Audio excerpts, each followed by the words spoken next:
Hello ओडिशावासी जय जगन्नाथ समस्त मोर नमस्कार। आज हेल्थ बेनिफिट देखु बहुत सुंदर खाइबा मॉर्निंग ब्रेकफास्ट छुआठू वयस्क व्यक्ति जदि रेगुलर खाऊची ए सब खाद्य ताहले सुस्थ निश्चिंत। आपण मन देखंतु बासी रुटी सहित किछि गुड़ नहीं आउ किछि क्षीर वर्ल्ड रो बेस्ट प्रोटीन जदि आपण माने गोमाता क्षीर पी पारिबे ताहले बहुत भल।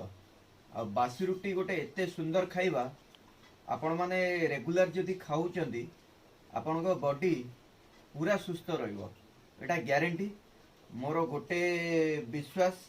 आपण माने ये सब खाइबा जदि रेगुलर ऐड करिवे मॉर्निंग ब्रेकफास्ट रे ताहले आपण माने निश्चिंत सुस्थ रहिबे। आउ आपण माने केमती अछंती मु आशा करे भल थिबे निश्चिंत। प्लीज मो चैनल को सब्सक्राइब करंतु। जदि वीडियो भल लागिला कमेंट बॉक्स रे आसिकी मते जणांतु। जय जगन्नाथ जय हिंद।